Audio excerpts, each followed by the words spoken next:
Good evening, everybody. I'm Pierre Roberge, the Daily Trader. It is October 17th, and we are going to take a look at Tesla stock from a technical analysis perspective. My goal in doing these videos is to help you understand how to use technical analysis to make better trading and investing decisions. But I'm not a financial advisor, so please do your own research and make your own decisions. So Tesla, let me go back to the daily view. So I'm back. I'm not 100%, but getting better. I'm going to survive, I think.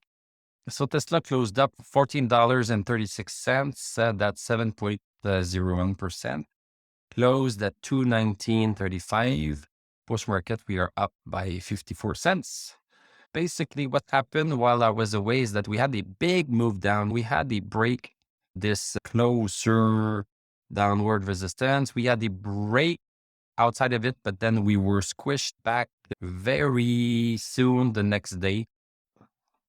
The first day we touched 208. On this candle here, we touched the support at 208.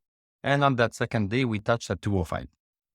So the two supports have been touched. And now today we're closing a little bit. We opened up higher and we closed higher with a nice green candle right here.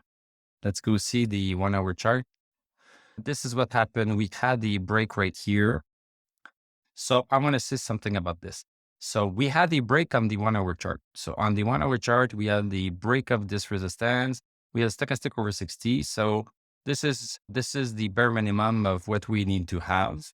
And we also had this resistance line at maybe 220 or something like that. So to me, this was a buy. This was enough to get a buy because we were out of this downward resistance right here. We had not crossed, as I mentioned,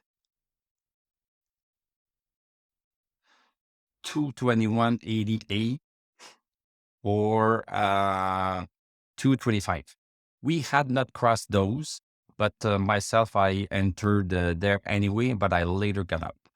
So basically, when we have a break of a downward resistance, there's a possibility that we have a congestion zone kind of resistance, a horizontal resistance that is maybe somewhere.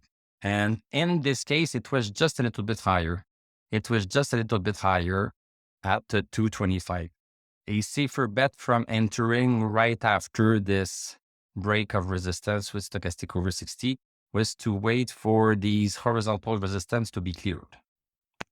And they were not, because on the 1 hour chart, the candle, this candle on Friday at 9:30, this candle did not break the two resistance I'm talking about at 221 and at 225. It did not break it. Yes, it would have been a safer bet to wait for this to get in. The stock went down, and today, big green candle, and then we still have a hard time breaking 221.88. So 221.88 is something that we need to break, and we have a hard time. So I think this would be a decent resistance to watch.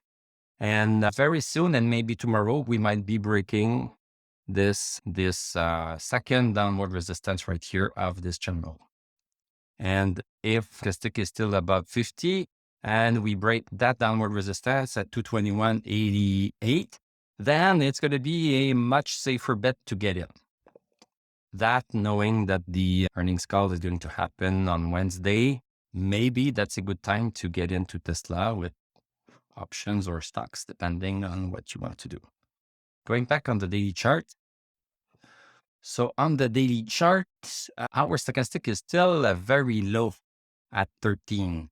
Very low stochastic, very low RSI. So in terms of the trend, the uptrend still has not happened on the daily chart at all. So that needs to be understood.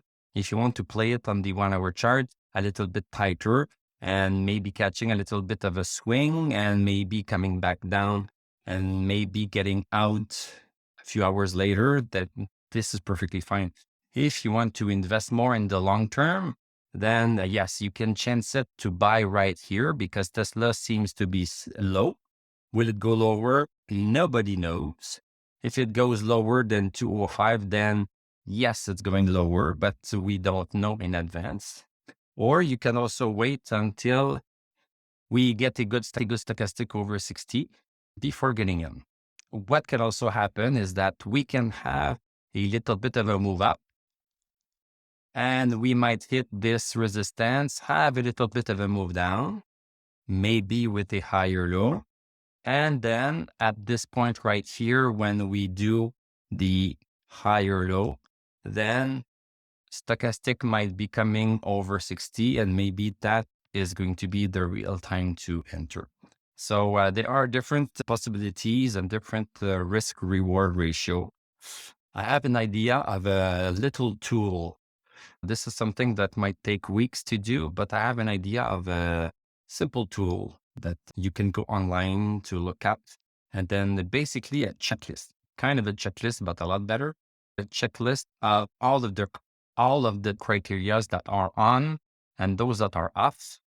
And this is going to give you an idea of the riskiness of the trade. And then you can decide what level of risk that you want to take. If the trade is a little bit too risky for you, then you don't take it. But at least you have gone through the sanity check of looking at everything.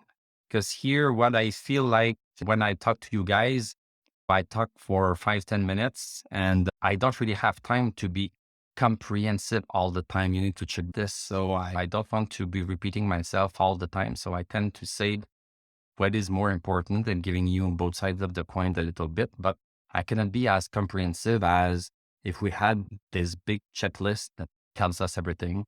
That's the idea. Thank you very much for watching. Thank you for liking, commenting, subscribing.